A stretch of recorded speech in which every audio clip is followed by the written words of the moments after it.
Buenos días. Ánimo.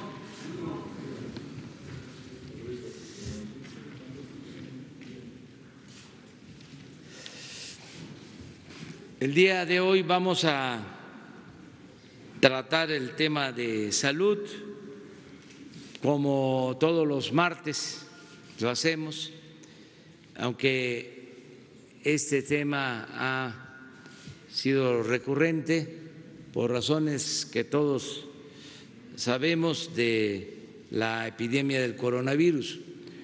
Es importante que se sepa que lo que más nos importa ahora es enfrentar el coronavirus, que sigamos con las medidas de protección, sobre todo las medidas preventivas. Ha sido ejemplar el comportamiento del pueblo de México, porque ha estado en casa, ha bajado mucho la movilidad y esto nos ha ayudado. Esto ha sido fundamental para evitar pues un descontrol de la epidemia. No hay que dejar de tomar en cuenta que ese ha sido el eje de toda la estrategia, la participación de la gente, el que el pueblo esté cumpliendo al pie de la letra las recomendaciones. No fue por la fuerza, no fue toque de queda, es decisión consciente, voluntaria de los mexicanos. Es realmente extraordinario. Hay muy buena comunicación entre pueblo y gobierno y esto nos ha permitido el que se haga caso a las recomendaciones en la mayoría del país. Pasamos la prueba de Semana Santa y las playas estuvieron vacías. Ese es el reporte que tengo. Por eso vamos avanzando. A pesar de los pesares, vamos enfrentando esta epidemia. Desde luego, también nos estamos preparando, nos seguimos preparando para el momento más difícil, que no nos rebase, que no nos sature la emergencia, que no rebase la capacidad que se tiene en hospitales, camas, ventiladores, médicos especialistas, que podamos atender a todos, curar a todos, salvar vidas. De ahí la importancia del acuerdo de ayer, porque esos son espacios con ese propósito, el unir esfuerzos, el unir voluntades en estos momentos que se requieren por esta contingencia. Entonces vamos a seguir. El jueves les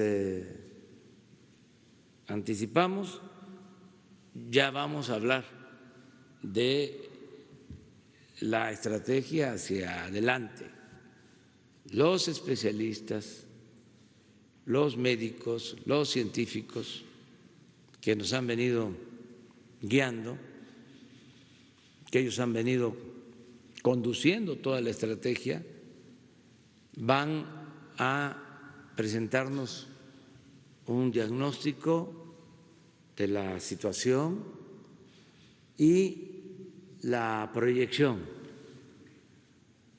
correspondiente. Es decir, ¿qué esperamos a partir de estimaciones, también técnicas, científicas, para ya definir la estrategia que se aplicará hacia adelante? Eso el jueves. Y ya una vez que se resuelva lo de la epidemia, que lo vamos a enfrentar, vamos a iniciar con la recuperación económica. Ya estamos trabajando en eso y mayo, junio, julio va a haber una inyección de dinero en beneficio de la población, sobre todo de los más pobres, para que tengan capacidad de consumo. Se va a fortalecer la capacidad de consumo en 3 meses. Ahora sí que lo que se tenga y el resto para levantar pronto la economía. Eso es lo que estamos considerando en términos generales. Vamos muy bien también en el terreno político. Hay un poco de oposición, es normal, pero no es tan significativa. Tiene pues la explicación que hemos dado, ¿sí?, en otras ocasiones. Ellos no están de acuerdo con la transformación del país, quisieran mantener el régimen de corrupción, de injusticias, de privilegios, y eso ya pues es historia, ya eso ya se fue a la historia, pero al basurero de la historia. Eso ya no va a regresar, pero no deja de haber nostalgia por ese pasado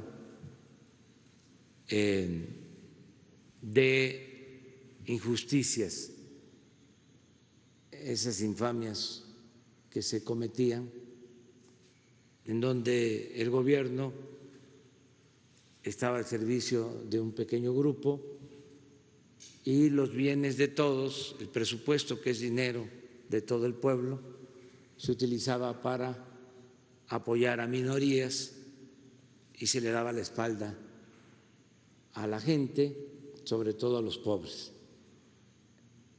Entonces, ¿eso no les parece a algunos?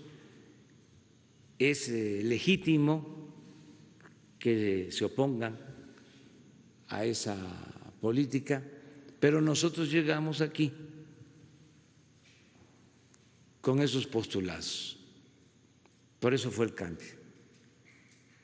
No engañamos a nadie, no dijimos que íbamos a mantener la corrupción, de que se iba a mantener la impunidad, de que se iba a apoyar solo a los influyentes. Dijimos de que por el bien de todos, primero los pobres. Y eso es lo que estamos haciendo. Y es muy sencillo. Hay una monstruosa desigualdad económica y social en nuestro país, originada por la corrupción. Existe una pirámide, entonces en la base hay millones de pobres, el 60% de la población. Entonces, yo creo que por humanismo, todos, y por el bien de todos, debemos de atender primero a los de abajo. Te puede decir en una frase: arriba los de abajo, que no significa necesariamente abajo los de arriba, es arriba los de abajo. Entonces, y así va a ser, en la medida que se vaya teniendo más recursos, va a ir subiendo a estratos más elevados hasta conseguir una sociedad mejor. Esa es la estrategia. Y vamos ahora a escuchar pues al doctor Alcocer y a Hugo López-Gatell para que nos informen hoy martes cómo estamos en materia de salud pública.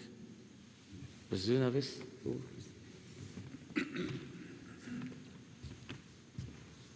Gracias, señor presidente, secretario de Salud, canciller, directores de las instituciones de salud. Muy buenos días a todas y todos, buenos días a la ciudadanía. Como relata el presidente y hemos comentado todos los días a las 7 de la noche, estamos en el seguimiento diario de la epidemia y hoy me gustaría hacer algunas consideraciones. A reserva de presentar el informe, yo creo que podríamos usar el informe que presenté anoche como punto referencial para quienes no lo vieron, y sobre eso les comento la visión panorámica de lo que pensamos está en espera de ocurrir en las siguientes pocas semanas. Aquí lo que vemos en este comunicado que presentamos todas las tardes a las 7 de la noche es primero la situación mundial. Ya no ponemos el mapa, es poco informativo porque todos los países tienen transmisión activa, pero lo que vemos en esta gráfica de barras es la distribución de casos. La altura de estas barras de colores representa la cantidad de casos registrados en el mundo. Las letras son muy chicas en el eje vertical, pero los números en resumen están ahí. Más de 1.773.000 personas han tenido COVID a lo largo de la epidemia desde que empezó en China a principios de enero. Es importante notar que un poco más de 1 millón de personas, casi 1.080.000, han tenido COVID en las últimas 14 días, es decir, las últimas 2 semanas. Esto es importante porque esta transmisión reciente, esta ocurrencia reciente de la enfermedad es lo que realmente está empujando la epidemia, está manteniendo la transmisión, mientras que el resto, del 39% de los casos que ya ocurrieron más allá de 14 días son personas que se han recuperado en su enorme mayoría, y eso es una buena noticia porque representan, al contrario, en lugar de ser el motor de la epidemia, representan el freno de la epidemia. Entre más una proporción más grande, un porcentaje más grande de personas que hayan tenido la enfermedad se recuperen, quedarán inmunes. Inmunes quiere decir protegidas biológicamente de la infección, y entonces tendrán la posibilidad de no transmitir y frenar la epidemia. Desafortunadamente, lo que vemos también son algunos signos no alentadores a nivel mundial, como el incremento, el aumento de la tasa de letalidad. La tasa o proporción de letalidad de caso es el porcentaje de personas que teniendo COVID desafortunadamente pierden la vida por la enfermedad. Y esto es importante porque lo que representa en buena medida es que conforme la enfermedad se ha propagado en distintos territorios del mundo, no todos tienen la misma capacidad de atención y las dificultades para atender a todas las personas condiciona en muy buena medida la probabilidad de morir. Finalmente, lo que se ve en colores y también en la tabla es la contribución que tiene cada una de las regiones del mundo para mantener activa a la epidemia, y lo podemos ver en la siguiente diapositiva de manera más clara. En la barra de hasta abajo lo que se ve es Europa, en la barra roja está la región de América. Son las dos regiones del mundo que tienen la mayor contribución, Europa todavía con 48% y América con 43%. En su momento, en la medida en que se empiece a retardar la transmisión y a frenar la epidemia en la región europea, será la región americana la que tenga la mayor contribución a la epidemia. La siguiente. Y este es el mapa de México, en donde lo vamos a presentar en dos maneras, en este y en el siguiente mapa. En este lo que vemos es el número de casos por entidad federativa, y hemos destacado que la región metropolitana del Valle de México, que es la Ciudad de México y la zona conurbada en el Estado de México, dado que son la región más poblada del país, en conjunto ocupan casi el 23% de la población del país, tenemos la mayor contribución con el número de casos. Hasta el momento y desde el inicio de la epidemia en México, que fue el 28 de febrero, cuando tuvimos el primer caso, se han detectado 5,014 personas que han tenido COVID. 37,000, un poco más de 37,000 han sido estudiadas en su momento como casos sospechosos y han sido descartadas, de ellas 23,000 personas que no presentaron infección confirmada por COVID.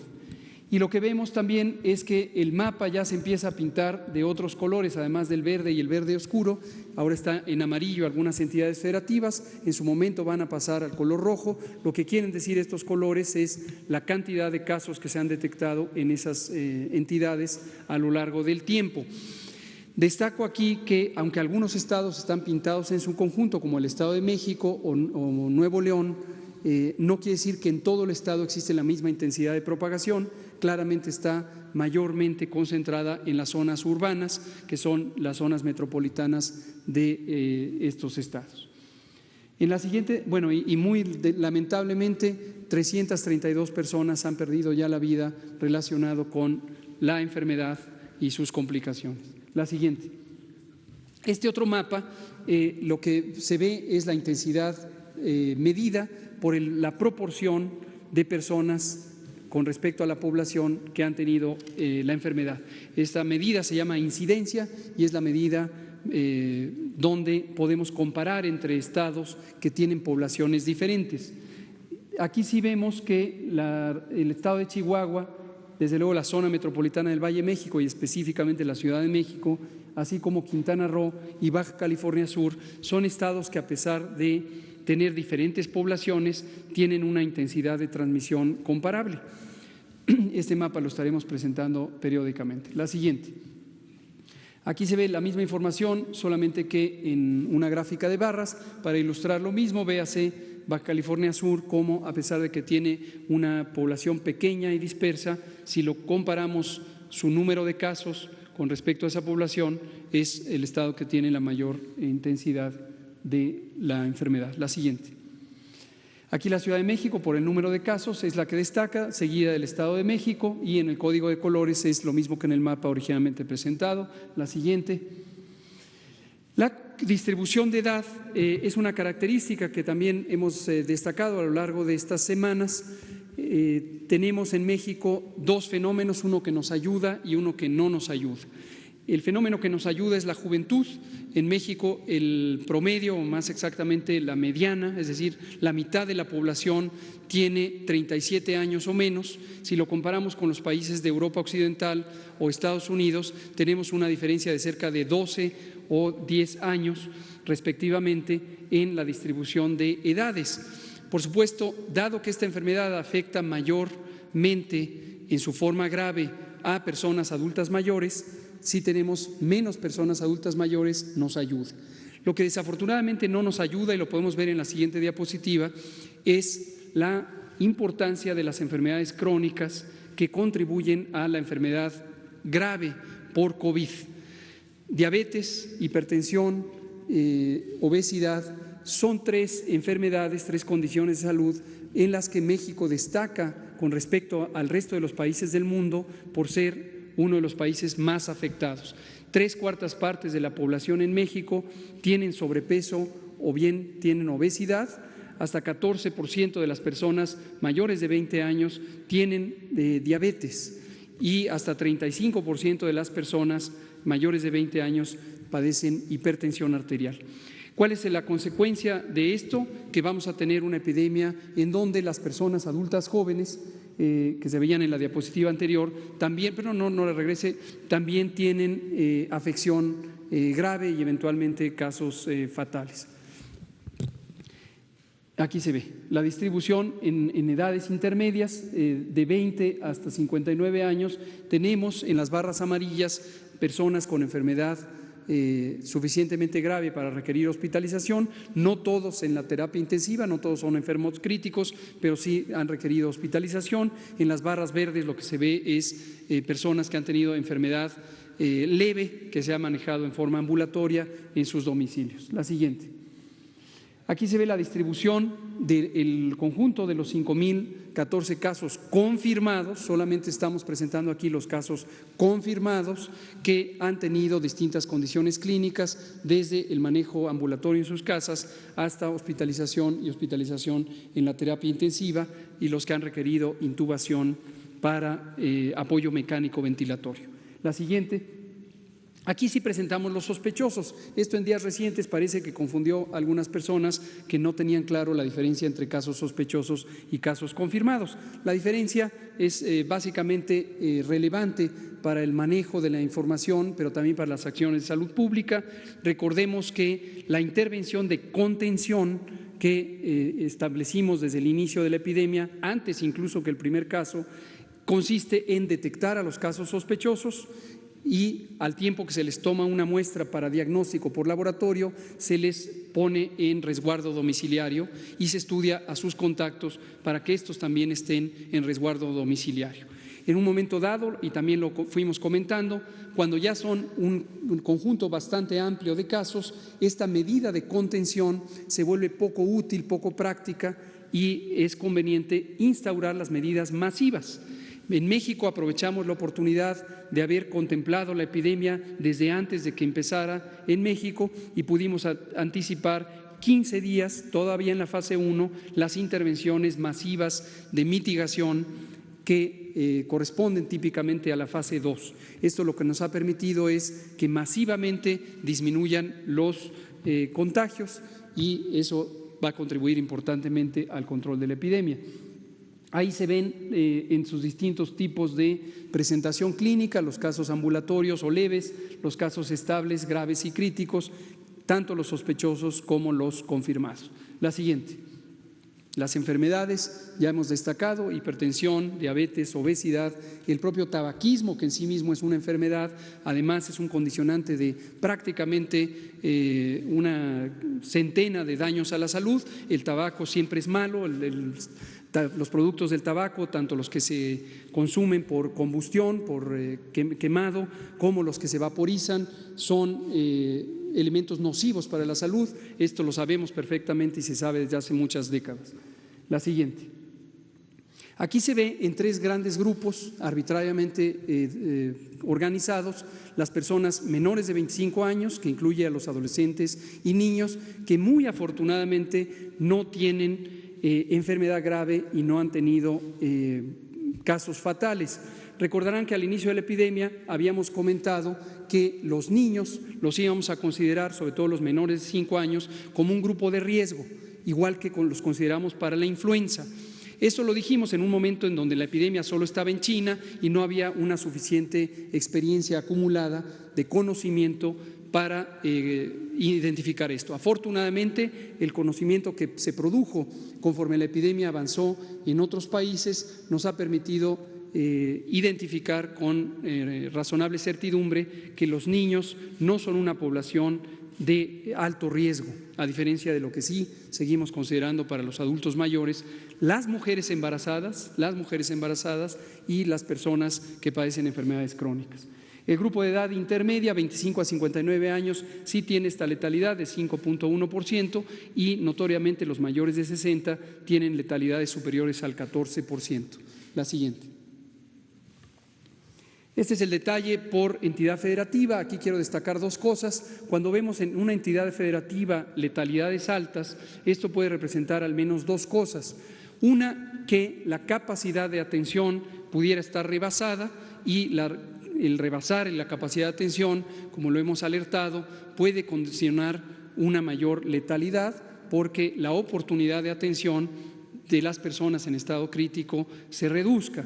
Pero lo otro que también puede revelar, y frecuentemente lo revela, es un proceso de identificación de casos no eficiente. Y esto es importante porque cuando vemos estados con un número pequeño de casos fatales, pero que tienen letalidades muy altas, es el caso del extremo derecho e izquierdo para ustedes de la diapositiva, lo más probable es que hay una dificultad para identificar casos y esto tiene que subsanarse. La siguiente. La mortalidad, a diferencia de la letalidad, lo que revela es la contribución de cierta enfermedad, en este caso COVID, en las causas de muerte que presenta una entidad federativa o todo el país. La mortalidad en México en promedio es 0.26 por 100,000 habitantes. No lo vayan a interpretar como un porcentaje, es 0.26 por 100,000 habitantes y esa es la contribución que se ve en la gráfica para las distintas entidades federativas. La siguiente. Este es otro dato importante que ustedes conozcan, que es la contribución de distintos virus respiratorios a los casos tanto de enfermedad leve como de enfermedad grave. Las distintas causas de neumonía siguen presentes en el panorama nacional y mundial y contribuyen proporcionalmente a la ocurrencia de neumonías. Hasta hace algunas semanas, concretamente en la semana 9, que es la primera semana de marzo, teníamos todavía una contribución importante del virus influenza o de los distintos tipos del virus influenza, que estábamos todavía en la temporada ordinaria o estacional de influenza. Sin embargo, ahorita ya se redujo sustancialmente la contribución del virus influenza y el virus SARS-CoV-2 causante de COVID está presente en alrededor de 15%. ¿Qué esperamos que va a ocurrir? Que conforme pasen las semanas de propagación de la infección, COVID va a ser la enfermedad predominante, es decir, cuando se demuestra que existe el virus SARS-CoV-2 en personas que tienen las características clínicas de la enfermedad. La siguiente. Esta información es también importante y no debemos despreciarla porque nos da una buena noticia. Aquí lo que vemos es las personas que se han recuperado y tenemos cerca de 40% de personas que se han recuperado porque afortunadamente 8 de cada 10 personas con COVID tienen una enfermedad que se limita espontáneamente, se cura, porque el sistema inmune, el sistema de defensas del organismo elimina al virus del cuerpo en un periodo hasta de 14 días y deja a la persona sin secuelas, sin daños. En las personas que tienen enfermedad grave, desde luego como existe un daño pulmonar muy importante, pueden tardar meses en recuperarse, pero quien tuvo enfermedad leve se recupera íntegramente y esto contribuye a que se vaya retardando y eventualmente controlando la epidemia. Hemos dicho también, les recuerdo, que la enorme mayoría de personas infectadas por el virus SARS-CoV-2 van a tener solo infección y no enfermedad. Esto es muy importante. Hay muchas condiciones de salud causadas por agentes infecciosos en los que existe infección sin causar en modo alguno enfermedad. Y este es el caso del virus el virus SARS-CoV-2 causante de COVID, en donde vamos a tener personas que se infecten sin darse cuenta, porque ni siquiera tengan síntoma alguno o tengan síntomas mínimos. Y esta va a ser la enorme mayoría de personas. Y en México y en cualquier país del mundo se anticipa que hasta el 67 o 70% de las personas eventualmente vamos a tener infección, esperamos que la enorme mayoría sin tener enfermedad alguna. Esto es lo que ocurrirá y contribuirá finalmente a que la epidemia se detenga. No habiendo una vacuna, no habiendo un tratamiento específico, esta será la contribución más importante a que se detenga la epidemia en cualquier parte del mundo. La siguiente. Finalmente tenemos los casos sospechosos que ya los presentamos de rutina, insistimos para ayudar a las personas que se están confundiendo entre casos sospechosos y casos confirmados a que tengan claro que los casos sospechosos siguen el mismo curso en el tiempo que los casos confirmados. Finalmente los casos confirmados son un subconjunto o una proporción de los casos sospechosos y finalmente tenemos la curva epidémica de casos confirmados. La siguiente, en donde tenemos para casos confirmados 5.014 que se han acumulado. Nótese que la curva epidémica sigue creciendo, seguirá creciendo, esto lo hemos alertado desde el inicio, antes de que llegara el primer caso, es la historia natural de la epidemia. Lo que esperamos es que con las medidas de mitigación comunitaria, que son estas de quedarse en casa, mantenerse separados físicamente unos de los otros, por el hecho de que se suspendieron las escuelas, se suspendieron las actividades laborales no críticas y se evitaron las congregaciones públicas superiores a 50 personas, esto va a contribuir a que haya menos contagios. Cuando hemos hablado de esta reducción de los contagios, hablamos del famoso aplanamiento de la curva. Esto quiere decir que esta línea de color café, en lugar de ser muy pronunciada como ocurrió en otros países, empieza a estar más inclinada hacia abajo. Eso quiere decir que cada día va habiendo menor cantidad de casos que se suman. Todavía no tenemos la suficiente tiempo transcurrido desde el inicio de las intervenciones como para tener una estimación robusta, pero seguramente rumbo al final de esta semana ya tendremos varios indicios que nos permitan reconocer si vamos bien en ese sentido y se ha reducido la transmisión o no vamos tan bien y la transmisión sigue de manera muy activa. Termino. En cualquiera de los casos, la fase 3 es inevitable.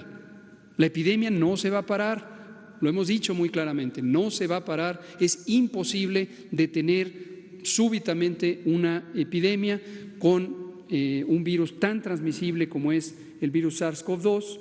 Lo que sí se puede hacer es más lenta la transmisión y el propósito fundamental es que cuando entremos en la fase 3, que está muy próxima, entonces tengamos una menor cantidad de casos diarios, sobre todo de las personas que requieren tratamiento hospitalizado, y entonces podamos darles atención a todos y todas.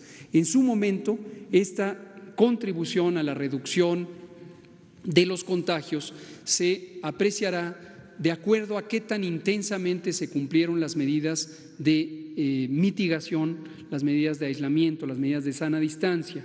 En algunos lugares, es el caso de la zona metropolitana del Valle de México, tenemos documentación directa, se monitorea qué tanto se ha reducido y tenemos muy buenas noticias, se ha reducido casi el 70% de la movilidad urbana, tanto en el transporte público como en transporte privado y también las congregaciones públicas. En otras partes del país no tenemos una documentación directa y consideramos que es probable que no se ha hecho la intensidad necesaria para reducir los contagios. La manera de documentarlo, desafortunadamente, será para esos casos a posteriori, es decir, después, cuando estemos en la fase 3 o ya en estas etapas tempranas entre la fase 2 y la fase 3, donde estamos viendo una intensidad importante de la frecuencia de los casos. Presidente. Pues esa es la información general. Si les parece, dividimos en dos la parte de salud.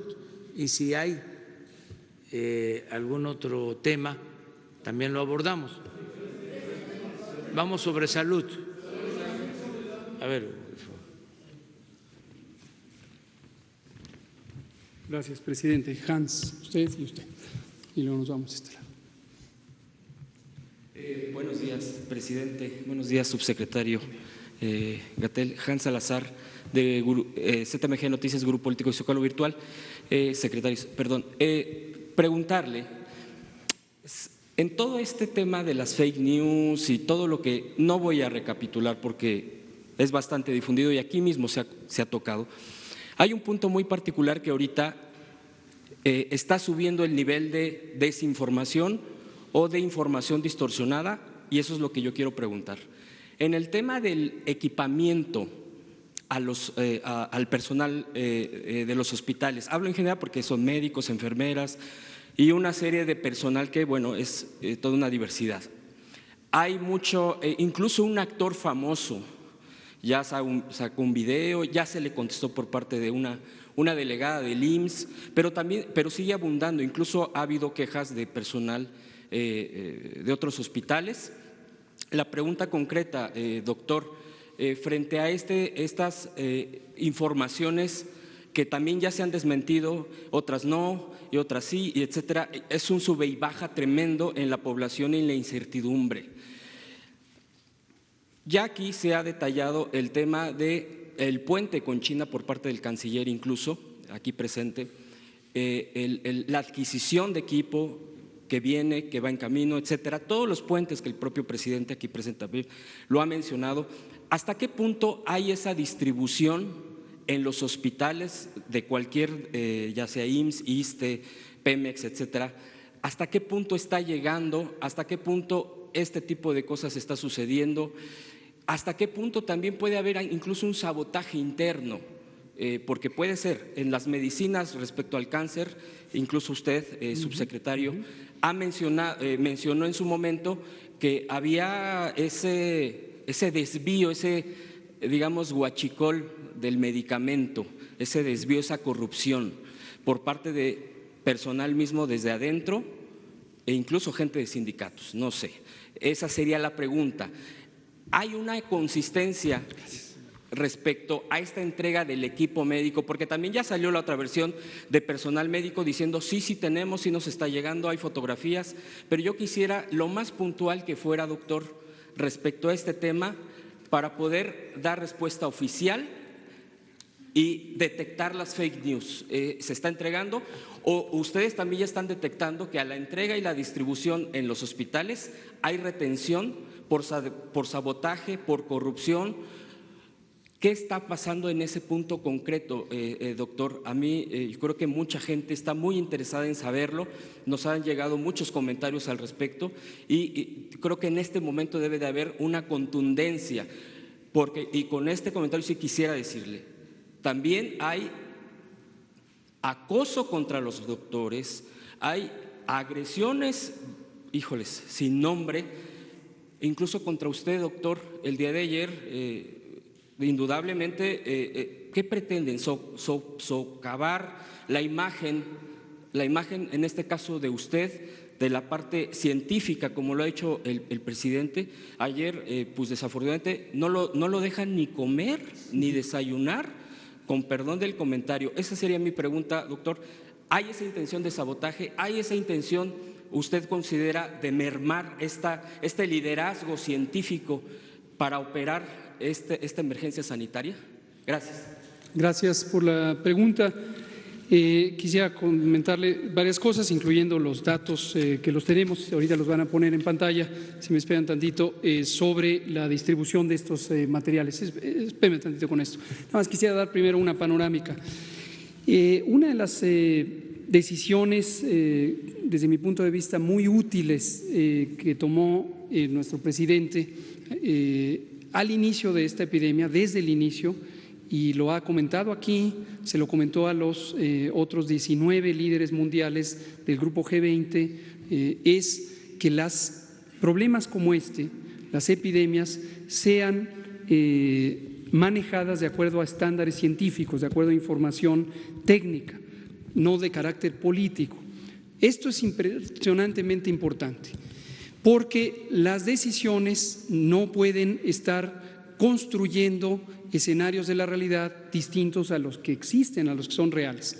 Para predecir lo que va a ocurrir existen métodos científicos, precisamente en ellos estamos trabajando desde el inicio y ahora estamos próximos a tener en esta semana resultados de grupos académicos especializados en epidemiología matemática. Por cierto, les externo mi profundo agradecimiento, y también a CONACYT y a la directora general de CONACYT, la doctora Álvarez Builla, que nos ha permitido articular a estas comunidades científicas para tener esta información científica robusta. Entonces, hay un punto en donde hay que involucrar desde el inicio a la población, a ustedes como comunicadores y comunicadoras, y a toda la población, en decirles exactamente lo que está ocurriendo, lo que se espera que va a ocurrir. A veces la información no es agradable. Por ejemplo, que aquí digamos es irremediable que llegue la fase 3, o que hayamos dicho hace muchas semanas, garantizamos que va a llegar el COVID a México. Lo dijimos. Eso no es agradable, no es algo que uno desee, pero lo peor que puede hacerse en enfrentar un problema complejo, un problema retador como una epidemia, es pensar que las cosas no van a ocurrir. Ni modo, las cosas que van a ocurrir hay que enfrentarlas como son. Y la manera de enfrentarlas como son es con la solidaridad de toda la población, de todos los sectores, el sector privado, el sector público, el sector social, y esto permite los esfuerzos de una política de Estado. Ayer mismo que aquí se firmó el convenio con el sector privado, es precisamente producto de esta convicción del gobierno de colaborar con todos y todas las personas y las organizaciones que pueden ser relevantes. Entonces, hay que decir siempre la verdad, lo hemos dicho de otras maneras, no es solamente una convicción ética o un principio ético, tanto en el ejercicio de la función pública como convicciones personales en términos de la ética, sino es una necesidad técnica el tener la posibilidad de decir la verdad. A veces dice uno buenas noticias, indudablemente las diremos cuando esta epidemia esté ya en su declive y todos celebraremos que esté en declive, pero cuando hay que enfrentarlo hay que decirlo también con la misma realidad. Esto lo que nos lleva es a que también es importante escuchar. La población tiene muchas cosas que decir, la población es heterogénea, hay personas que tienen puntos de vista no necesariamente confluentes con la visión del gobierno, pero tienen opiniones y esas opiniones hay que respetarlas, hay que tomar en cuenta, y detrás de la cortina, a veces de la manera de expresarlos, no siempre es una manera respetuosa, no siempre es una manera constructiva, pero lo que nosotros interpretamos es el ánimo constructivo que pudiera haber detrás. A veces es simplemente un asunto de ansiedad, de angustia, es también un fenómeno humano ante las incertidumbres y hay que interpretar lo que está detrás que pueda ser positivo. En el tema concreto de los equipos de protección personal, que ya hemos explicado también para que todo el mundo lo tenga claro, los equipos de protección personal son los cubrebocas, los guantes, los gorros, las batas, los gogles. Estos son equipos de uso médico, de uso en el espacio clínico y tienen sus particularidades. No todo mundo debe usar los mismos equipos y esto lo hemos ilustrado con algunos de los equipos que, por simples que son tecnológicamente hablando, son especializados. Las famosas mascarillas N95, los cubrebocas duros de alta filtración. Estos equipos son escasos en el mundo entero porque el mundo entero está afectado por esta pandemia y entonces, desafortunadamente, sí se desperdician porque los usan más personas de quienes las requieren. Hay escasez de estos productos y es exactamente lo que ocurrió en México hace cerca de 4 semanas, que al inicio de la epidemia hubo un uso excesivo de estos equipos, y por excesivo nos referimos a que personas que no tienen una necesidad técnica de usarlos, los empezaron a usar y se malgastaron. ¿Quién sí debe usarlo? Ya lo hemos dicho, lo dije anoche con cierto detalle, quienes están involucrados en las maniobras clínicas que generan aerosoles respiratorios.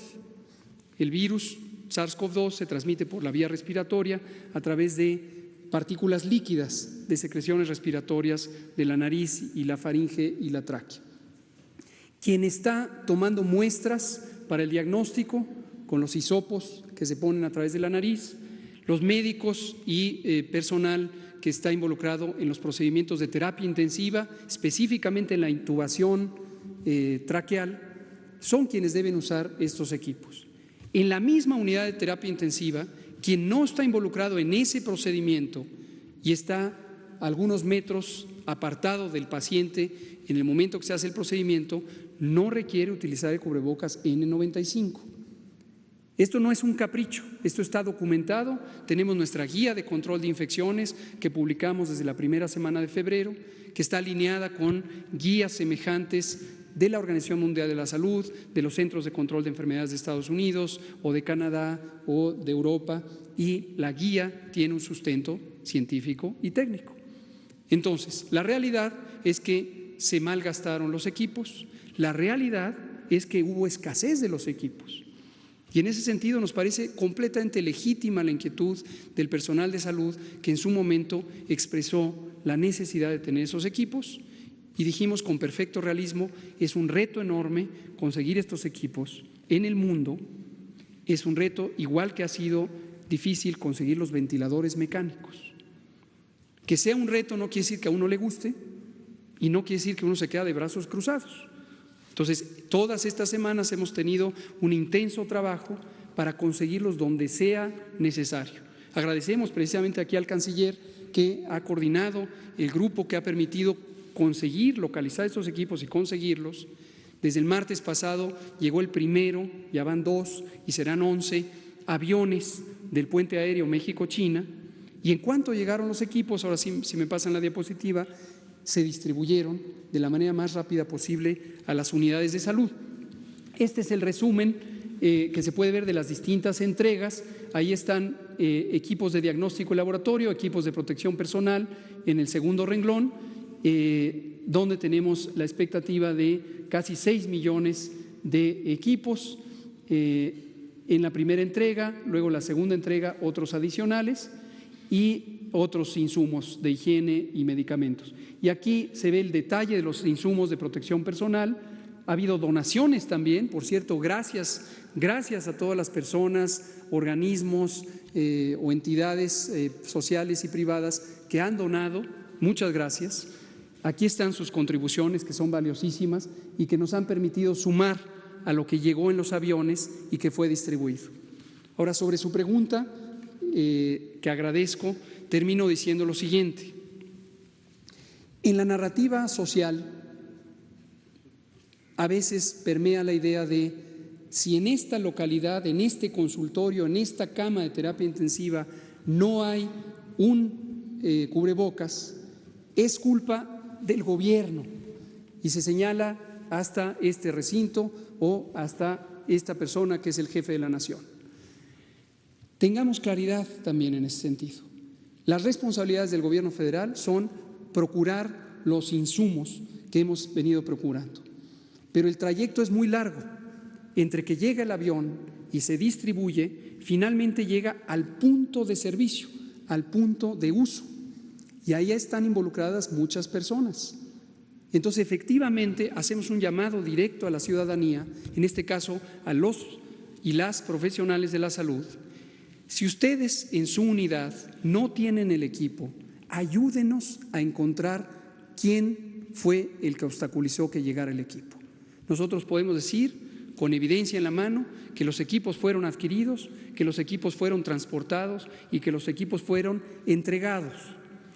Si localmente no llegan a donde deben estar, que es en la cama del paciente para que los use la médica, el enfermero y la enfermera, entonces alguien está obstaculizando.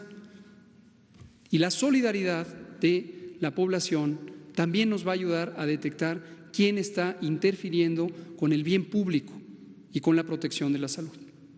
Denúncienlo. Muchas gracias. Un segundo punto. Concretamente en este tema, vuelvo a lo mismo, al tema de las fake news. ¿Qué posible es de que el sistema, en este caso de salud, que usted ahorita está, bueno, junto con, por supuesto, sin hacer un lado el doctor Alcocer, al secretario de Salud, y que han tomado, digamos, esta cabeza de la responsabilidad por la situación delicada de la contingencia sanitaria. Recuerdo cuando en el temblor del 2017, la gente, no quiero hablar sociedad civil, la gente se organizaba y decía, hey, esto es falso, el famoso verificado. ¿Por qué no lo hace? Podría ser una buena propuesta que ustedes lo hicieran, es decir, que sacaran una cuenta, hablo de redes sociales, o bien otras vías, aclarando esto es falso, porque ya al subirse personajes de la farándula, permítame decirlo así, me parece que a la gente, por supuesto que la tambalea, a todos, a la sociedad. Digo, tratamos de informarnos, pero hay gente que desafortunadamente se va con la primera versión, pues porque lo dijo tal personaje. ¿Por qué no hacer algo similar con el tema de verificar y que la gente pueda preguntar, oiga, a los encargados de algún tipo de plataforma, ¿esto es real? Y que digan, no, no es real, falso. O sí se está verificando, o sí ya se revisó y se mandó o se reforzó la situación de que se está atorando, lo que usted dice ahorita, pidiendo a la población, pidiendo al personal médico, al personal de salud que denuncie.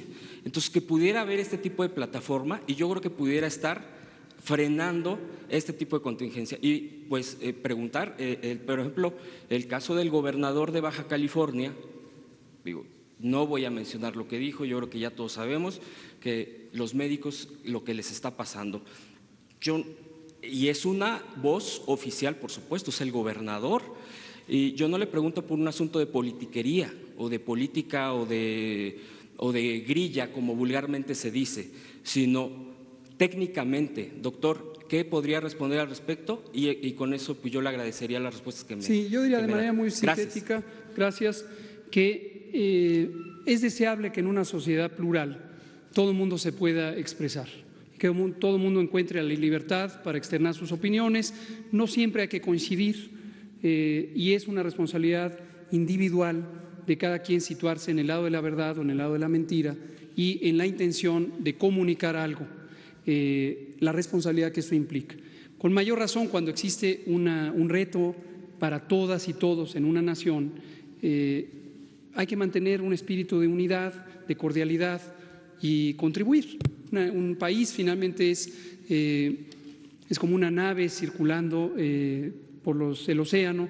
Si uno piensa que uno puede sabotear a esa nave y no tiene conciencia que entonces va a perecer junto con quizá los demás, pues está haciendo un daño a todos y todas. Entonces, mi apreciación es que mantenernos en comunicación, y la gran mayoría de las personas responden. A veces quien actúa de una manera aparentemente negativa es porque está confundida, es porque está expresando otro tipo de sentimientos. El miedo es una reacción muy poderosa y el miedo combinado con ignorancia resultan en odio y es una reacción también muy poderosa, desde luego negativa. Pero en la medida en que la verdad es consistentemente expresada, por eso nos interesa y apreciamos mucho también la instrucción del presidente. Todas las noches estamos aquí a las 7 para informar sobre este tema y que cada quien vaya tomando sus consideraciones. Por favor. Muchas gracias, señor Cervito. Muchas gracias, señor presidente. Buenos días a todos. Quizá le parezca pueril la pregunta, pero yo creo que ¿por qué las personas de cierta edad, de 80 años, por ejemplo, como yo, somos más sensibles o prediabético, como dice el doctor Cruz López, que yo lo soy, somos más lábiles, más sensibles, que es lo que se desgasta, aprende el deterioro normal, lógico del ser humano? ¿Por qué? ¿Y cómo puede el gordo, el obeso, porque si decimos siempre el obeso, a lo mejor alguien no entiende, el gordo, el gordísimo, el gordito, cómo va a detectarse, a saberse y qué medidas tomar para precaverse? Esa sería la primera pregunta, por favor, señor. Muchas gracias. No me parece en modo alguno pueril, me parece una pregunta relevante y también interesante. Existen muchos mecanismos por los que estas enfermedades crónicas contribuyen al riesgo de complicaciones. En algunos casos pondré la situación de la diabetes. la diabetes es una enfermedad que se caracteriza por el exceso de azúcar en sangre, de glucosa, que es una de las azúcares que están en el cuerpo, que se adquieren por vía de los alimentos, y tenemos un nivel normal de azúcar en sangre. Cuando ese nivel de azúcar en sangre aumenta por el hecho de que en la diabetes no existe un procesamiento adecuado de estas azúcares, no entran a las células en donde tienen que entrar las moléculas de azúcar para proveer la energía de las células, entonces quedan en exceso estas moléculas, esta concentración de azúcar en sangre. Y eso, el exceso de azúcar, hace que todas las células del organismo, las paredes de los vasos sanguíneos, las células del sistema inmune, que son los glóbulos blancos, también los glóbulos rojos, prácticamente todas las células se afectan en su funcionalidad. Y están descritos múltiples mecanismos moleculares muy detallados por los que los glóbulos blancos se vuelven menos eficientes en su actuar. Ya no se movilizan con suficiente velocidad, ya no llegan a los tejidos donde tienen que agregarse, ya no producen las moléculas que permiten que se comuniquen entre ellos. Es un asunto bastante complejo, pero dicho de manera simple, se disminuye la eficiencia del sistema de defensas del organismo. Y esto lo que hace es que las personas con diabetes tengan una susceptibilidad mayor a padecer infecciones o, una vez que padecen infecciones, a que se compliquen las infecciones. De hecho, las infecciones son una de las primeras causas individuales de la mortalidad en personas con diabetes. Algo semejante ocurre con la edad. En el proceso de edad va existiendo un desgaste de la eficiencia de todos los órganos del cuerpo y todos los sistemas, incluyendo el sistema inmune. Todo esto se lo aprendí a mi maestro, el inmunólogo Jorge Alcocer Varela. Y también las personas con obesidad, esto me interesa destacar, otro mecanismo diferente. La obesidad altera también las distintas funciones metabólicas, suele estar asociada con fenómenos como la resistencia a la insulina, que condiciona el estado clínico que se llama prediabetes, y también el volumen corporal disminuye la capacidad respiratoria. Entonces, en un momento dado, una persona con obesidad, particularmente si es una obesidad de alto grado, de un índice de masa corporal grande, en el momento en que tiene una infección respiratoria o una afección del aparato respiratorio, la eficiencia del funcionamiento de los pulmones, la expansibilidad de los pulmones, su capacidad de expandirse, es menor que en una persona que tuviera peso normal, y eso le disminuye la adaptación a el problema respiratorio. Y luego entonces, doctor López-Gatell, ¿qué vida debe llevar el individuo diabético ochentón para precaverse, para prevenir ser víctima aquí? Y felicitarle por como habló usted de la verdad. Me recordó a Juan Ruiz de Alarcón en La verdad sospechosa, que sentencia que este es un remedio que sabe mal, pero que hace mucho bien. Eso es la verdad sospechosa de Juan Ruiz de Alarcón. Muchas gracias. Muchas gracias. Las medidas de prevención en general son las mismas para cualquier edad, se vuelven más importantes en personas adultas mayores de 60 años, mujeres embarazadas. Por favor, no olvidemos a las mujeres embarazadas. Ayer presentamos, por cierto, la guía de prevención y control de COVID en el embarazo, parto, puerperio y para los recién nacidos, pero las medidas de higiene generales: lavarse las manos repetidamente, si se está con síntomas, abstenerse de estar en contacto con otros, cubrir el estornudo cuando se produce con el ángulo del codo y en general guardar la sana distancia. Por favor, usted, Carlos, y de este lado. Perfecto, vamos a darle el paso y luego a una mujer allá, usted. Con el cubrebocas. Gracias, muy buenos días. Carlos Pozos, de la Molécula Oficial. Buenos días, señor presidente de México. Buenos días a todo el equipo. Yo quisiera preguntarle qué avances se tiene respecto a la construcción de los 50,000 respiradores o ventiladores que encargó el señor presidente al CONACYT. Entiendo que este diseño de estos nuevos ventiladores están basados en el PVC manual resucitador Ambubaj, y entiendo que es de manera mecánica para no tener una intubación profunda. También entiendo que la industria automotriz del Estado de México está participando. Quisiéramos saber si se puede cumplir con esta meta y también comentarles que los científicos de la Agencia Espacial de México quieren poner o colaborar con ustedes en lo que se pudiera necesitar de su conocimiento. ¿Me podría responder? Con mucho gusto.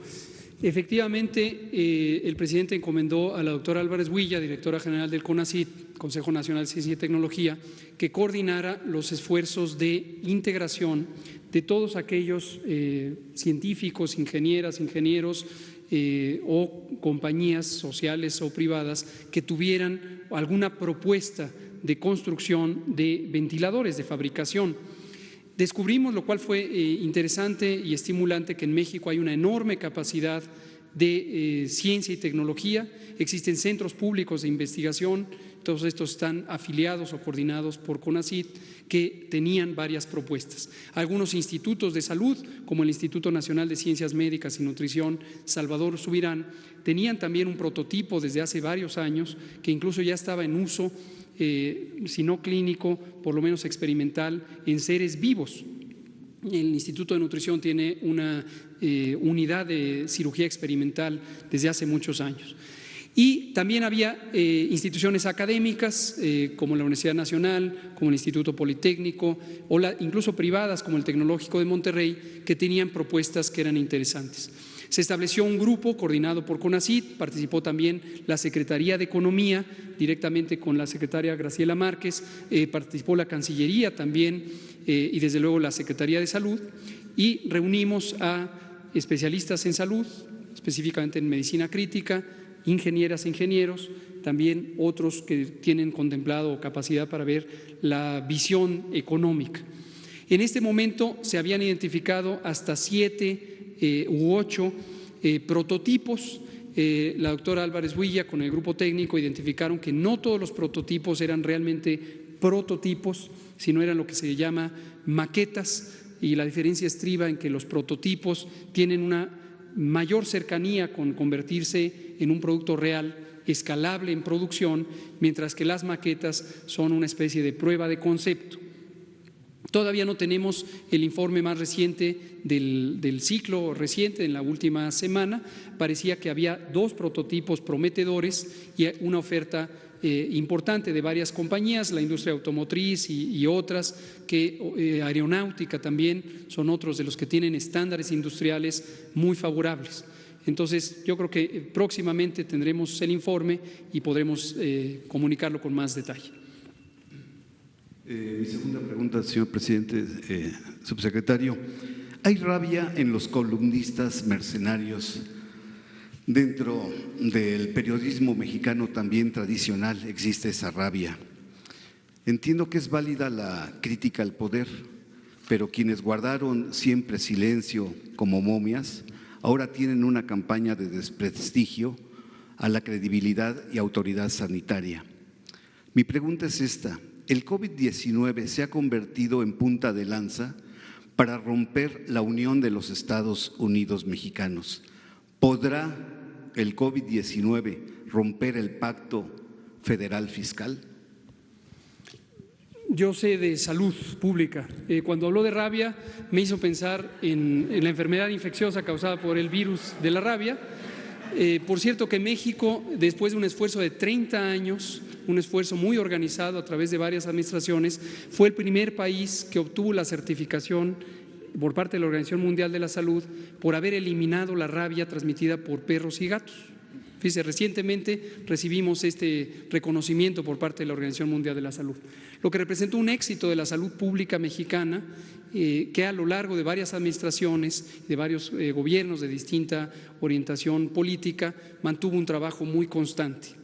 Y uso como referencia esto para externar mi convicción, mi esperanza, mi confianza en que los fenómenos de salud pública, los fenómenos retadores masivos como el COVID y cualquier otro, aunque nos llevan a momentos de gran incertidumbre, donde se expresan los sentimientos más profundos de las personas, y estos a veces se traducen en acciones institucionales, al final sabremos guardar la calma, aprender de las lecciones, lo que es útil para avanzar, para construir un país más robusto, tanto en su sistema público de salud, donde nos interesa que haya un sistema de cobertura universal, donde haya medicamentos y servicios de salud gratuitos y que esto sea un bien público que permanezca por las distintas décadas por venir. Mil gracias. Gracias. La colega y el colega, y usted me dice, presidente, cuando ya haya que parar. Gracias, subsecretaria. Buenos días a todos.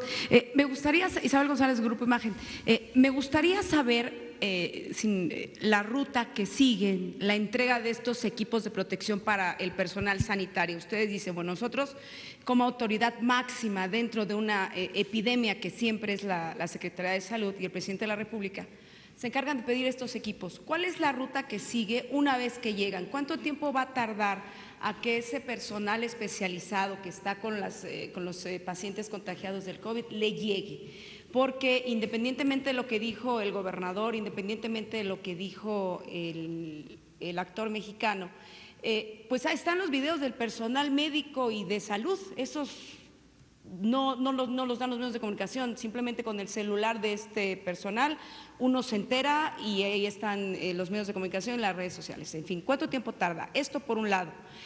Dos, me gustaría saber esta explicación médica científica. Usted ha sido muy consistente en decir que cuando te da el COVID, te recuperas, eres inmune. Sin embargo, y ahí la explicación, la solicitud que le hago, esta cuestión técnica, hay personas que se han vuelto a contagiar. ¿Qué debemos entender por esta inmunidad?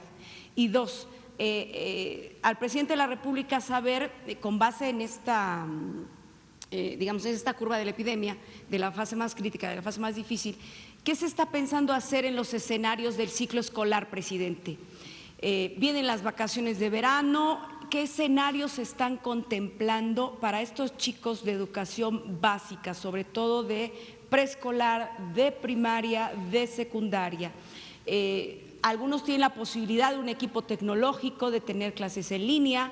Ahorita están unas vacaciones atípicas, ¿no? Porque correría el periodo formalmente, está corriendo, y algunas escuelas privadas están haciendo el esfuerzo de clubes vacacionales para la salud emocional en casa, lo que usted ya decía, ¿no?, en el video con la señora Beatriz Gutiérrez.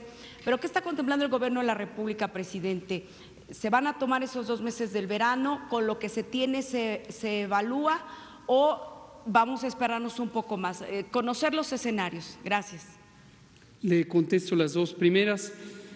Sobre el proceso de distribución de los insumos, es un proceso que en estos momentos de intensidad los hemos tenido que acelerar al máximo y gruesamente tardan menos de 24 a 48 horas entre que está desde un punto central, digamos, en manos del Gobierno federal. Esto llegó al aeropuerto de la Ciudad de México por estos vuelos de Aeroméxico. La misma noche que llegó, se empezó a clasificar el material, había que hacer una verificación de sus condiciones de posible uso, de su calidad, etcétera. Como hemos dicho en otras ocasiones, tenemos grupos técnicos que hacen esta evaluación y una vez listos se empiezan a distribuir, se mandan a todos los estados para la parte de las secretarías estatales de salud. También se mandan a las distintas delegaciones, bueno, antiguamente llamadas delegaciones, hoy oficinas de representación del Seguro Social, las correspondientes delegaciones del ISSSTE, todas las instituciones de salud. Llegan ahí a almacenes estatales, de los almacenes estatales llegan a otros almacenes locales y finalmente, de acuerdo a la proximidad geográfica, se distribuyen en las distintas unidades de salud. No son para el uso en los pacientes o con los pacientes, sino del personal médico que atiende los pacientes. Y de acuerdo a los lineamientos y a los procesos de capacitación que se han venido llevando a cabo para el caso de las instituciones nacionales, desde las oficinas centrales, para el caso de las instituciones estatales, que son los servicios estatales de salud, también con el relevo y la participación a quienes también agradezco a las secretarias y secretarios de salud de los estados, la capacitación para el uso y finalmente ya está a disposición. Este proceso, yo diría que en promedio nos llevó 3 a 4 días para el primer embarque, el primer avión, y el segundo avión un tiempo semejante, y las cantidades son las que acabamos de ver en la diapositiva. Sobre este fenómeno de la inmunidad es un elemento científico interesante. Hemos dicho repetidamente que estas personas recuperadas desarrollan inmunidad y permanecerán inmunes por largo tiempo. Pero también hemos explicado que el conocimiento científico todavía está en proceso de cambio. Realmente han existido pocas descripciones de en qué momento empiezan a aparecer los anticuerpos. Ya varias clases de anticuerpo, un tecnicismo, hay anticuerpos tempranos que se llaman IgM, hay anticuerpos tardíos que se llaman IgG. Estos anticuerpos IgG son anticuerpos de memoria. Generalmente para una cantidad importante de enfermedades infecciosas permanecen por años, decenas de años o eventualmente por toda la vida. Todavía es un enigma científico para el virus SARS-CoV-2 si después de la enfermedad o de la infección que no produjo enfermedad durarán de por vida estos anticuerpos. Ha habido algunas descripciones, la más nutrida, cerca de 120 casos en Corea, en donde se ha identificado personas que un mes después, en promedio de haber padecido COVID, regresaron con síntomas y se les pudo detectar que tenían todavía virus. Aquí hay dos fenómenos que aún por esclarecer. El primero es si el uso de ciertos medicamentos que disminuyen la eficiencia del sistema inmune pudiera estar contribuyendo a retrasar el proceso de generación de inmunidad. Y hay algunos medicamentos que se usan como antiinflamatorios potentes y esto buscando que haya una disminución del daño pulmonar, de la intensidad del daño pulmonar, pero podrían tener la desventaja de disminuir la inmunidad y retrasar el proceso de generación de anticuerpos. Ahora, es una descripción muy concreta, son poquito más de 100 casos en más de 1.776.000, entonces no consideramos que sea algo que necesariamente deba reproducirse en el conjunto de la población. Sobre lo otro. Bueno, ya, el tema, porque en la tarde-noche continuamos. Dos cosas acerca de la pregunta de el regreso a clases. Miren, el jueves vamos a informar sobre qué esperamos hacia adelante. El miércoles, mañana, los científicos van a deliberar, van a presentarnos sus conclusiones y a partir de las recomendaciones de los especialistas, el jueves vamos a informar a toda la población para tener hacia adelante una idea general sobre el tiempo que nos puede llevar todavía el cuidarnos para evitar que se propague más la epidemia y que nos cause daño. Entonces, esta decisión la vamos a dar a conocer el jueves por la mañana. Como siempre, hablando con la verdad, sin ocultar absolutamente nada.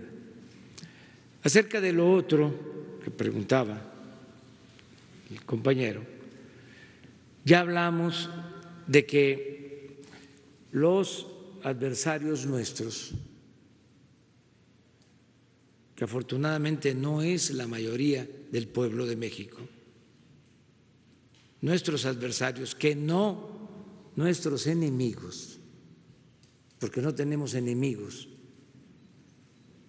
ni queremos tenerlos. Nuestros adversarios, los conservadores,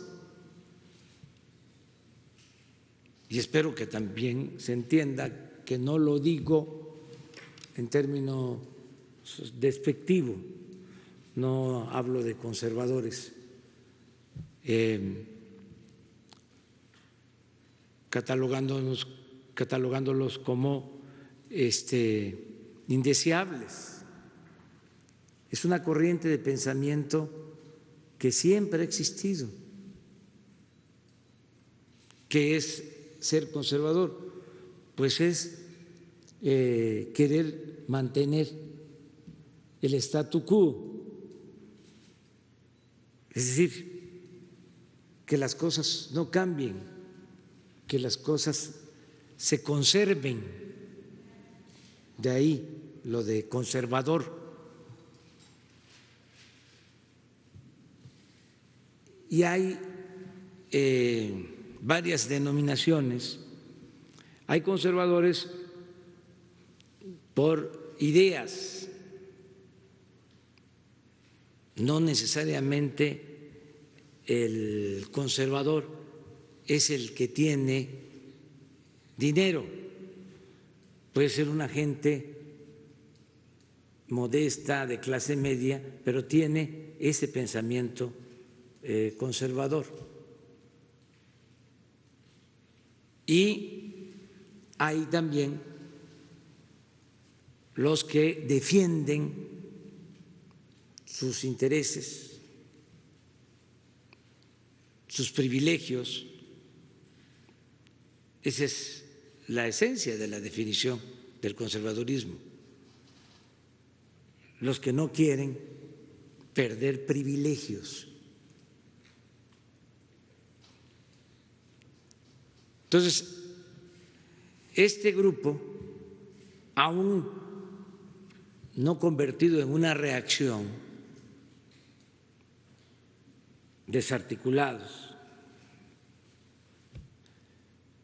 pues han emprendido una campaña en contra del proceso de transformación que estamos llevando a cabo, que contrario al conservadurismo es un movimiento de cambio y de cambio verdadero, porque también la palabra cambio se usó mucho y se engañó de que iban a haber cambios y al final fue lo que se conoce como gatopardismo, eso que consiste en que las cosas en apariencia cambian para seguir igual. Entonces, como decidimos llevar a cabo una transformación,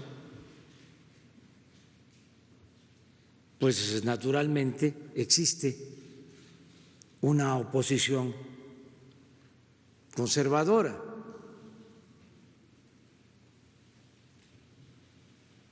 Y los que se sienten más afectados son los más iracundos,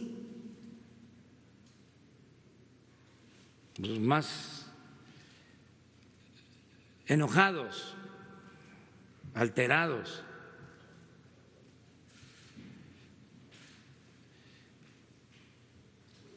Y han emprendido estas campañas. Lo empezamos a observar desde el movimiento feminista, cómo de repente conservadores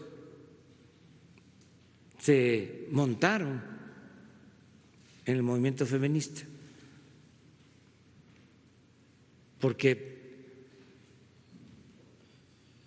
hay también mucho oportunismo en esta actitud y mucha hipocresía. Esa, creo yo, es la doctrina principal del conservadurismo, la hipocresía.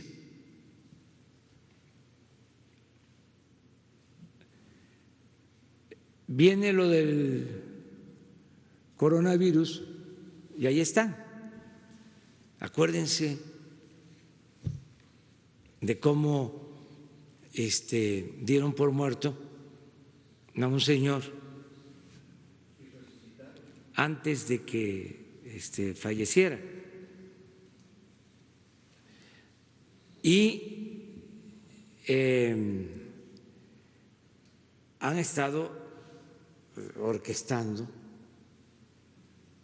toda esta campaña de desinformación. Como ya no les ayuda el periodismo convencional, lo que antes llamábamos, y lo digo en forma respetuosa, la prensa vendida o alquilada, los columnistas, como ya no les apoya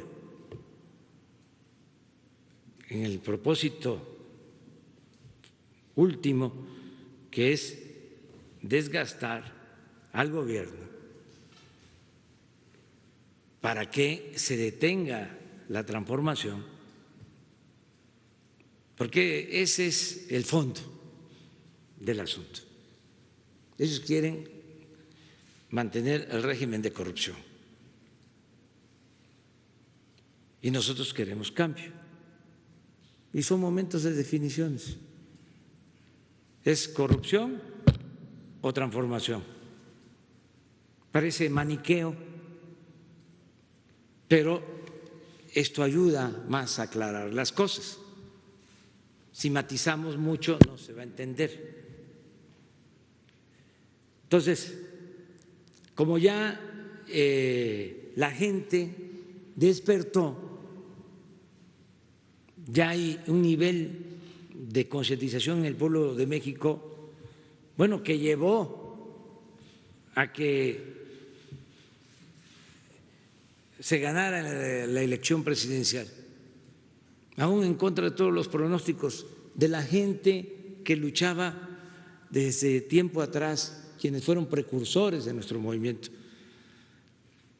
que estaban escépticos, gente que cuando se ganó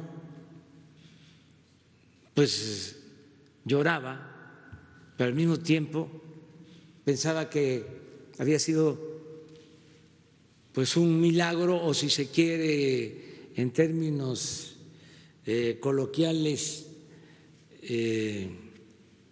y no religiosos, una chiripa. Me decían, ¿cómo fue esto? Pellízcame. Después de tanto tiempo de lucha, después de tantos fraudes, ¿cómo logramos esto? Bueno, lo logramos porque el pueblo nos impulsó, nos apoyó. El pueblo fue el motor del cambio, con el apoyo de las redes sociales. Por eso digo, las benditas redes sociales. Y lo voy a seguir diciendo a pesar de las mentiras y las falsedades, porque estoy tranquilo por el hecho de que tenemos un pueblo muy consciente, muy politizado. Es de las sociedades más avanzadas del mundo en cuanto a desarrollo político.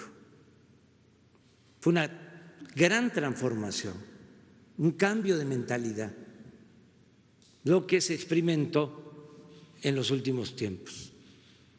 Entonces, puede ser los que antes podían manipular y tenían mucha influencia, pues ya no tienen la misma influencia. Y si a esto se le agrega que ya no tienen los mismos ingresos, porque como se decía antes, si no suena lógico, suena metálico.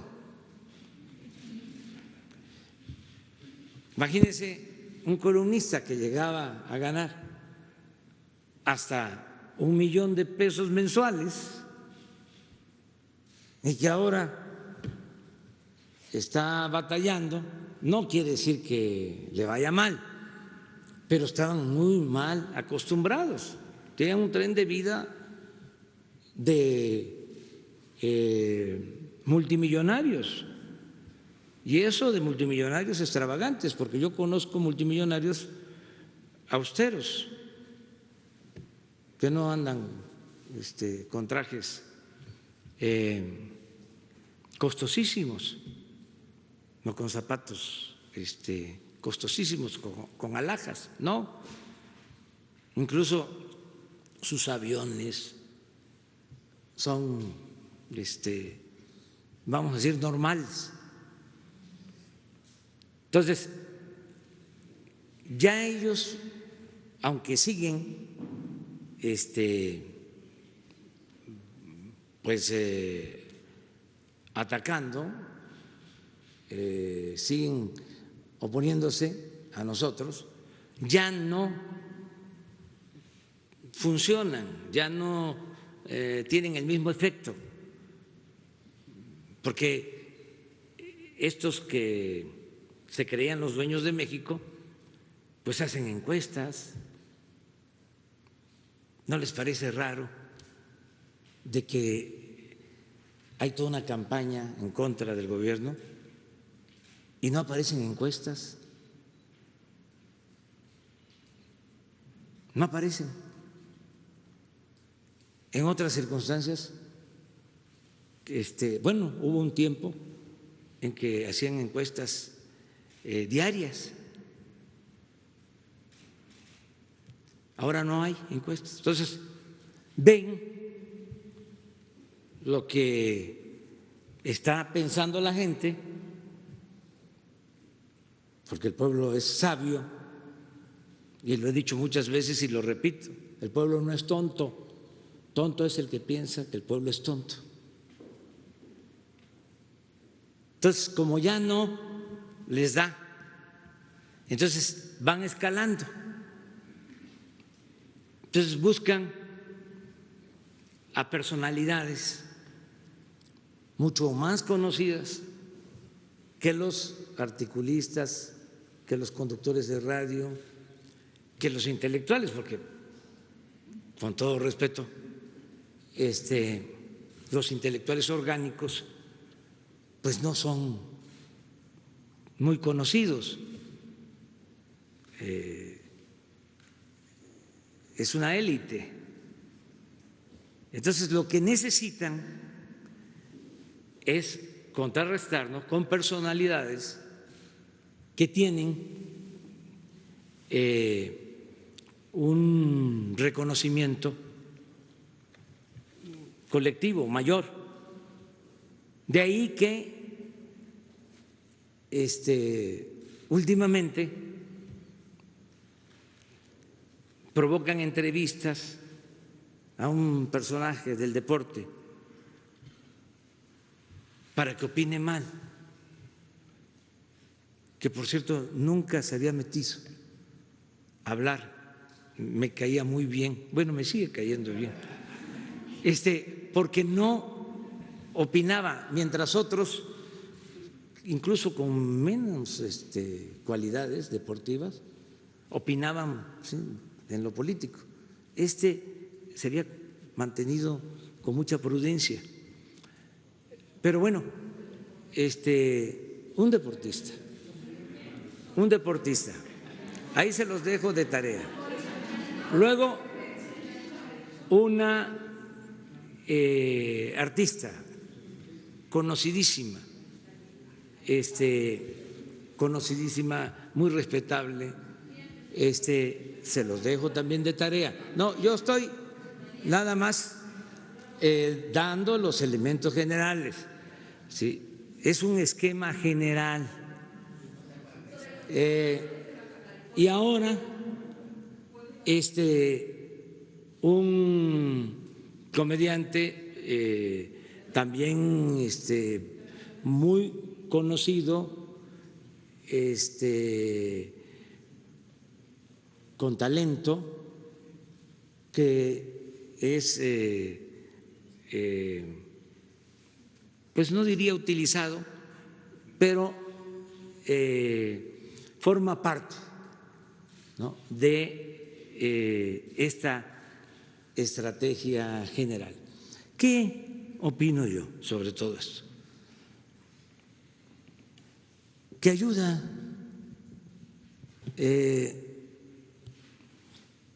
porque se va probando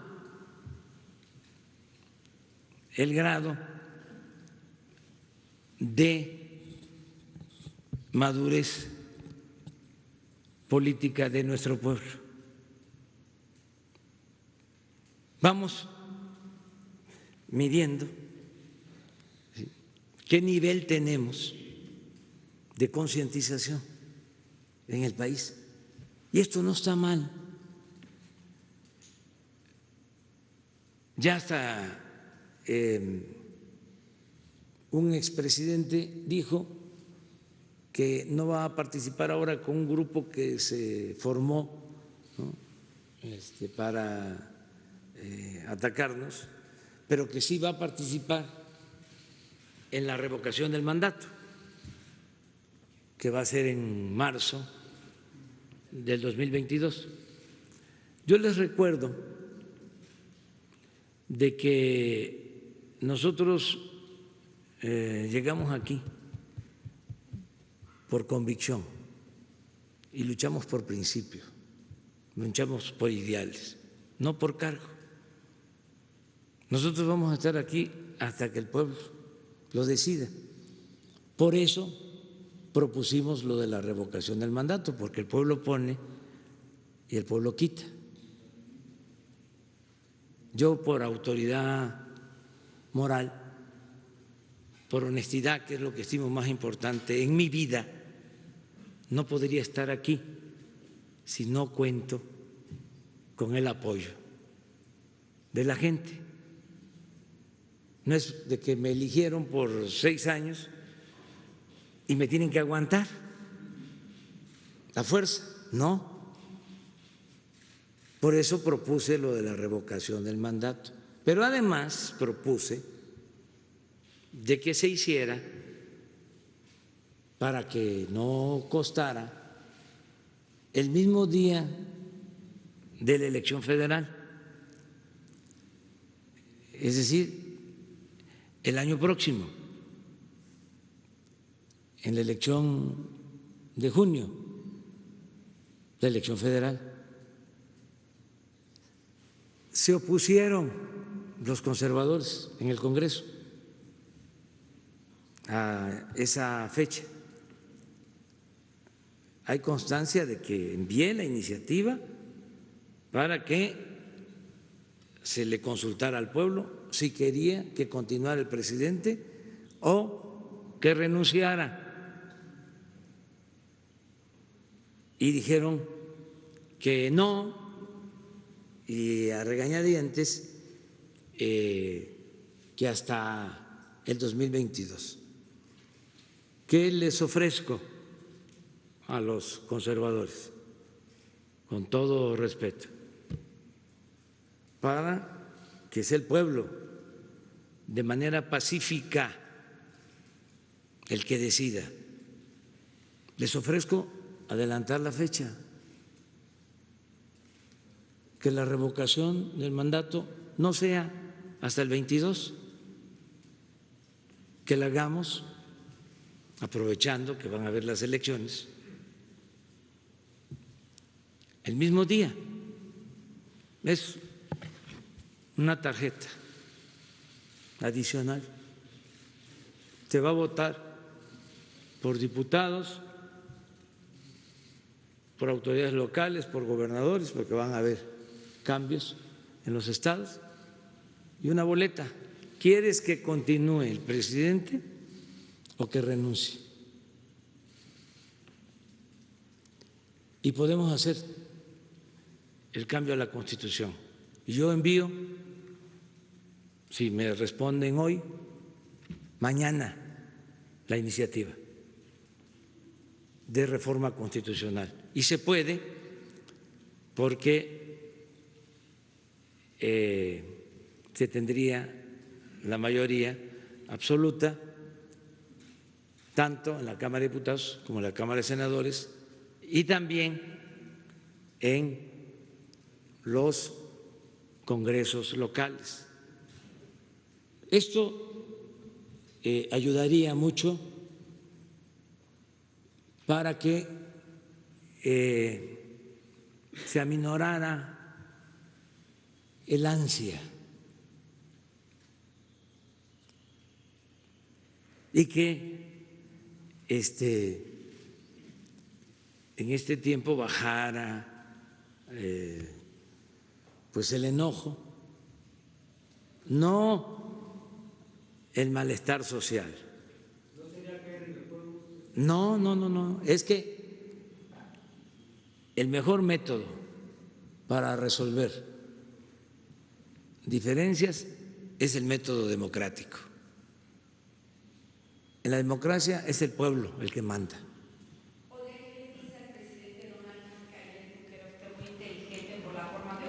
Pero eso es otro asunto. Ya nada más decirles que llevamos muy buenas relaciones con todos los gobiernos del mundo. En especial llevamos muy buena relación con el gobierno de Estados Unidos, porque esto le conviene al pueblo de México, nos conviene. Mañana vamos a explicar, viene la secretaria de Energía y viene el director de Pemex para explicarles por qué fue favorable a México el acuerdo de la OPEP y de la no OPEP en cuanto a reducción en la producción petrolera. Y les vamos a dar a conocer cuál es la estrategia hacia adelante para seguir fortaleciendo el sector energético, que es fundamental, es palanca para el desarrollo. Nuestro sector energético fue un muy buen acuerdo, reconocido por todos. Nada más les comento que cuando se votó hubieron aplausos para México. Y estamos hablando de países pues muy distintos, con posturas políticas diferentes y un gran reconocimiento a nuestro país. Nos debemos de sentir muy orgullosos por la fama y la grandeza de México, no de ahora, de siempre. Es algo extraordinario. Y ahora se está reconociendo más la importancia de nuestro gran país y de nuestro pueblo en todas las latitudes, y la relación con el presidente Trump es una relación buena, es una relación de amistad. También aprovecho, aunque mañana se va a explicar, que no hubo, como algunos adversarios, ¿no?, llegaron a decir que hubo un acuerdo secreto o que se habían comprometido cosas, ¿no? Nada.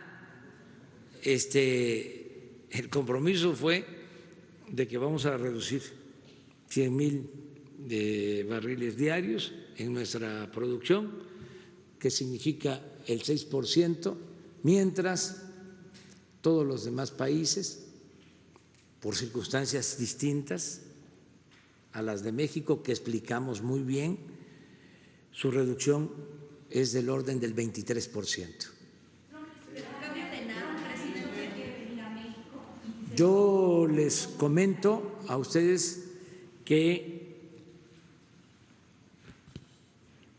en esta semana posiblemente voy a hacer un anuncio especial que tiene que ver con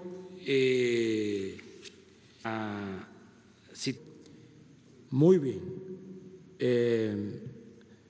el presidente de China, muy bien, la prueba está que nos están abasteciendo en estos momentos que se necesita de equipos.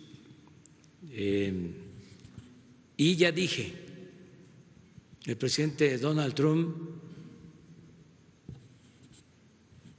se ha portado muy respetuoso y con mucho afecto hacia México. Y para no generalizar, porque cada quien tiene su manera de pensar y somos una democracia y hay pluralidad, acoto de que se ha portado muy bien con el gobierno que represento. Muy bien, y esto consideramos ha sido bueno para México y para los dos países. Ha sido una relación respetuosa y constructiva.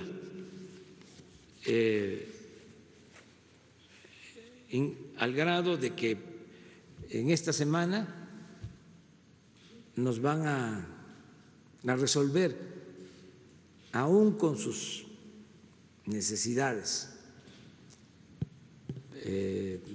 sus apremios, porque también nuestra solidaridad al pueblo estadounidense, porque está siendo muy afectado por la epidemia, sobre todo en Nueva York y en otras regiones de Estados Unidos, muy afectados. Nuestra solidaridad a enfermos, a familiares de los que han perdido la vida. Entonces, aún en esta circunstancia, le solicitamos apoyo para que nos consiguieran, porque escasean en el mundo, ventiladores y monitores. Y así, de manera espontánea,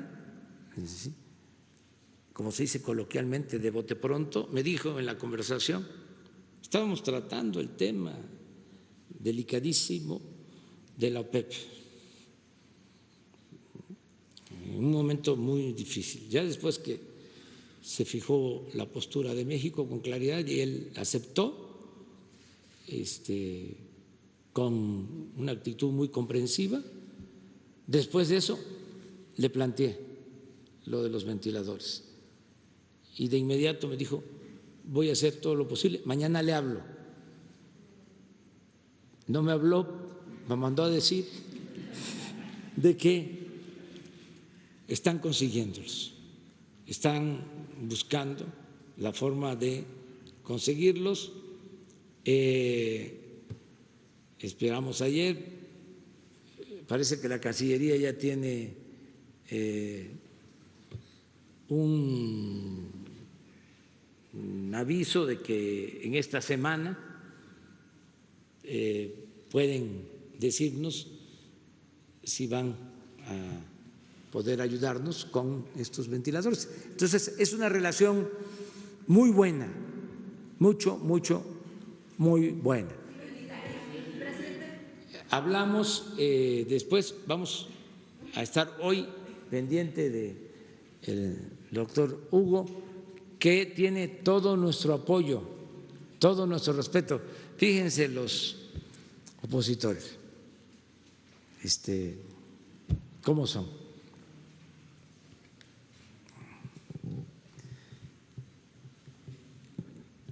Un partido conservador declaró, ahí se los dejo de tarea, porque ahí ando viendo, ¿no?, en el tiempo que me queda libre,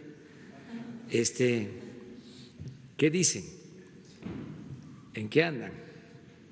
Declaró que ya no quieren que Hugo aparezca aquí, sino que quieren, no, que sea el presidente de la República. La verdad, son muy elementales, muy primarios. Tiene que estar informando pues un especialista. O sea, ya lo dije, los políticos no somos todólogos, pues solo algunos de ellos que salen ahí a dar conferencias y su cubreboca y no, todos cubiertos. Cuando yo aprendí aquí desde el principio de que el cubreboca no era indispensable. Para protección personal. Sí. Entonces, pero quisieran eso, ¿no? Porque en el fondo lo que les molesta es que nos vaya bien. Pero imagínense lo que está en juego. Si se impone el conservadurismo de nuevo,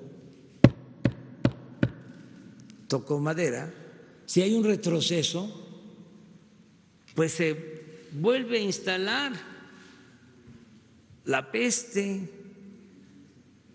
de la corrupción, que es lo más funesto y lo más trágico que le ha pasado a México.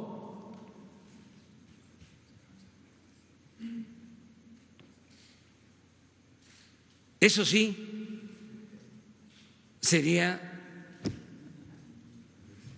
dramático, fatal.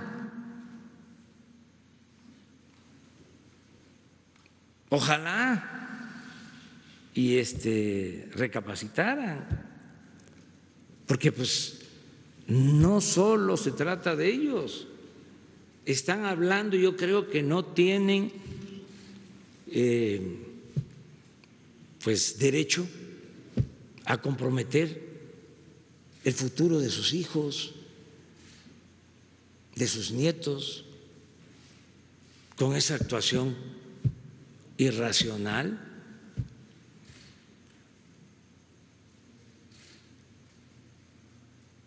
Juárez, no cabe duda que era extraordinario, genial. Esa frase, el triunfo de la reacción es moralmente imposible. Fíjense el contenido. El triunfo de la reacción es moralmente imposible.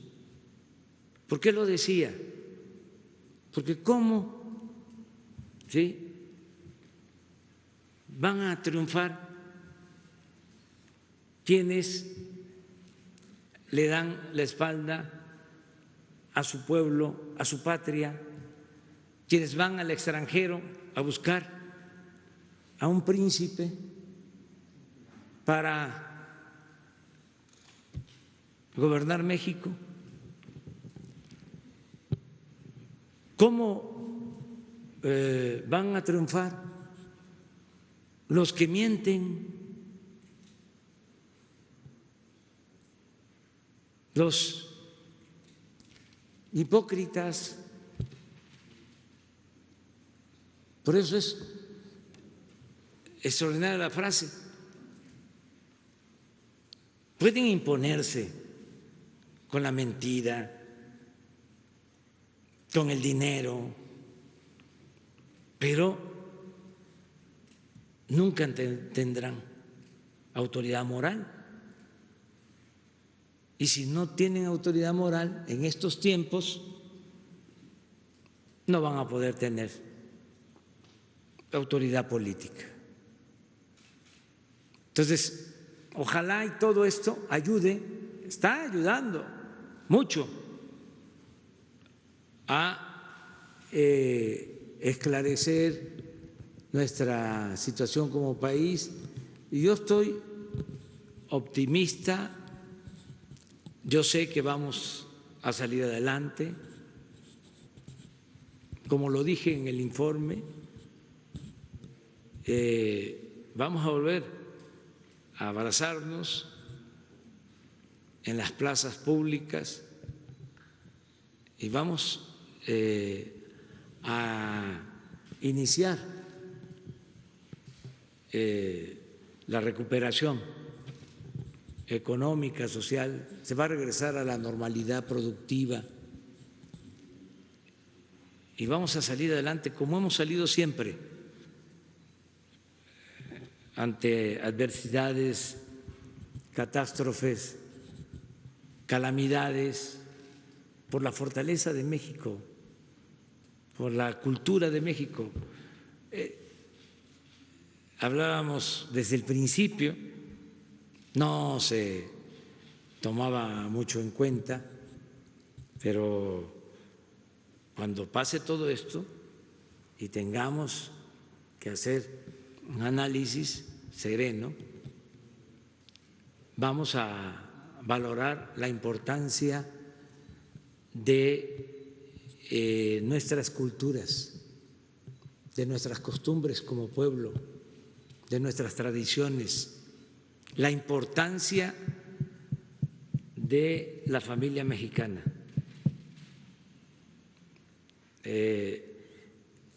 Repito, la principal institución de seguridad social que hay en el país, la fraternidad de nuestras familias. Todo eso es México. Entonces, por eso, ánimo, vamos a salir adelante. Hoy por la noche a las 7, Hugo continúa informando, como siempre, con el equipo que le ayuda, y mañana hablamos sobre petróleo y el jueves ya quedamos en la definición de la estrategia, de lo que sigue, lo que vamos a llevar a cabo hacia adelante, y que la pasen muy bien. Váyanse digo respetuosamente, con todo cariño, no dejen de hacer lo que hace Hugo y algunos del sector salud. Váyanse a comer una torta, una guajolota con atole. Bueno, adiós.